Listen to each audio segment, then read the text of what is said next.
Bonjour et bienvenue dans cette nouvelle vidéo et aujourd'hui nous allons parler de la pièce de théâtre Juste la fin du monde de Jean-Luc Lagarce. C'est parti! Alors tout d'abord, quelques mots concernant l'auteur. Jean-Luc Lagarce est décédé en 1995 au jeune âge de 38 ans à cause du sida. Toute son enfance, il a été différent des autres enfants. Il a eu des relations assez conflictuelles avec les autres enfants. Et cette situation ne s'arrangera pas, puisqu'il était homosexuel, ce qui était très difficile à vivre durant la seconde moitié du XXe siècle. Donc ces relations conflictuelles avec les autres se sont aussi prolongées durant l'âge adulte. Il est comédien, metteur en scène, dramaturge. Lorsqu'il apprend qu'il est séropositif, il va s'isoler à Berlin pendant 3 mois pour écrire Juste la fin du monde, pièce dans laquelle on retrouve une très forte dimension autobiographique. Parlons maintenant de l'œuvre. Juste la fin du monde est une pièce dans laquelle il n'y a presque pas d'action.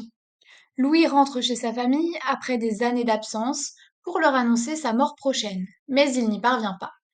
Son retour au sein de la cellule familiale, j'emprunte l'expression à André Gide qui parle de cellule familiale pour désigner le fait que les relations familiales sont conflictuelles et peuvent enfermer l'individu, tout comme une prison.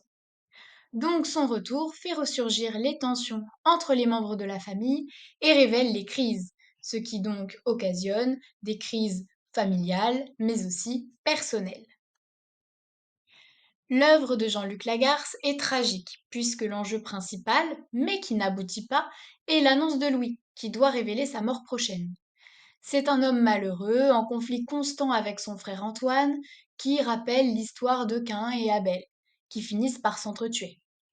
À cette dimension tragique est aussi mêlée une dimension ironique. Rappelons que le titre Juste la fin du monde considère un événement apocalyptique, donc la fin du monde, comme quelque chose de dérisoire, ce que montre l'emploi du terme juste. L'œuvre se scinde en 5 morceaux. Nous avons un prologue, 2 parties séparées par un intermède et un épilogue. Passons maintenant au résumé de cette œuvre. Dans le prologue, Louis annonce la raison pour laquelle il revient vers sa famille. Il veut annoncer sa mort prochaine à ses proches. Dans la première partie, les tensions se révèlent. Chaque personnage en présente un autre, et le retour de Louis occasionne des disputes. Suzanne lui reproche son absence, Louis ne connaît pas Catherine, la femme d'Antoine, des tensions éclatent entre tous les personnages, Antoine se montre agressif, etc. Aucun personnage ne porte un discours sur lui-même. Tous les personnages vont parler des autres, mais les informations que nous connaissons sur les personnages ne sont pas prononcées par ces personnages, mais par un autre personnage qui va apporter des renseignements sur un autre. Dans la seconde partie, Louis repart, ce qui déclenche de nouvelles tensions. Antoine et Suzanne veulent tous deux raccompagner Louis à la gare. Catherine dira de son mari qu'il est violent, qu'il est brutal même, pour reprendre son expression, ce qui le mettra en colère. Louis s'en va sans avoir réussi à dire à sa famille ce qu'il voulait leur annoncer, c'est-à-dire sa mort à venir. Dans l'épilogue, Louis est déjà mort. Pourtant, c'est sa voix que l'on entend. Et il va nous parler des regrets qu'il a, son regret étant de ne pas avoir poussé un grand et beau cri.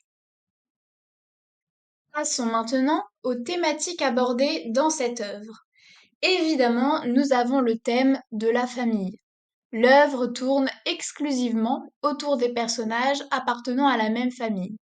Lagarce étudie ces relations de manière approfondie. On remarque la présence de la mère, de 3 frères et sœurs, mais l'absence du père. Louis et Antoine semblent en conflit pour occuper cette place. La mère est ambivalente, puisqu'elle ne semble pas très proche de ses enfants. Par exemple, elle ne se souvient pas de la date des naissances de Louis. Jean-Luc Lagarce aborde le thème de la famille à partir de l'angle du conflit et des non-dits. Et justement, concernant ces non-dits, nous pouvons remarquer qu'une autre thématique est le manque de communication. Les personnages n'arrivent pas à communiquer, ils parlent mais ne se comprennent pas, les malentendus sont très nombreux et les colères multiples. La figure de style la plus utilisée de l'œuvre est d'ailleurs l'épanorthose, qui consiste à reprendre ce qui a été dit en le modifiant, en le corrigeant. Cela marque l'inaboutissement de tout dialogue, de toute forme de communication, donc une nouvelle crise qui s'ajoute à la crise personnelle et à la crise familiale, la crise du langage. Maintenant, nous allons parler du parcours dans lequel il s'agit d'analyser cette œuvre. L'intitulé de ce parcours est Crise personnelle, crise familiale. Louis va mourir et veut annoncer cette mort auprès de sa famille. C'est sa crise personnelle qui motive son retour. Et ce retour révèle aussi toutes les crises personnelles des autres personnages. Antoine se sent inférieur à lui, d'autant plus que la mère est heureuse de ce retour. Antoine est violent vis-à-vis de sa femme. Suzanne veut quitter la famille. Louis, lui, est un auteur, un voyageur, qui a fait de grandes choses. Et cela va rappeler à son frère et à sa sœur, donc Antoine et Suzanne, leur banalité. D'où le fait que Louis sera pointé du doigt. On lui reproche de les avoir quittés. Et Louis, quant à lui, ne se sent pas assez aimé. Toutes ces crises personnelles vont donc générer une énorme crise familiale se manifestant par de très nombreux conflits au sein de la famille. Nous l'avons déjà sous-entendu, on va l'analyser plus en détail, la crise sous-jacente à la crise personnelle et familiale et la crise du langage. Les non-dits sont au cœur de la pièce. Louis revient pour annoncer sa mort, mais il n'y parvient pas. Les panorthoses employées par tous les personnages montrent que chacun se corrige, chacun modifie ses paroles. Je rappelle que l'épanorthose est une figure de style dans laquelle on va corriger, on va modifier ce qu'on a dit précédemment. Le discours n'est jamais direct et net. On est dans le ressassement, on est dans l'évitement, dans l'hésitation. On parle mais on ne s'écoute pas, on ne s'entend pas, on ne communique pas. Il y a une impossibilité à communiquer qui est au cœur des crises personnelles et familiales. Cette crise de la parole est très intéressante puisqu'on est au théâtre, et le théâtre est justement fondé sur la parole. Donc Juste la fin du monde va donc faire preuve d'une très grande modernité en tranchant totalement avec la tradition, puisqu'il n'y a pas de réelle intrigue, on l'a déjà vu, en tout cas il n'y a pas d'action. Les personnages n'arrivent pas à communiquer, la pièce n'aboutit pas, puisque Louis n'annonce pas sa mort, et voilà.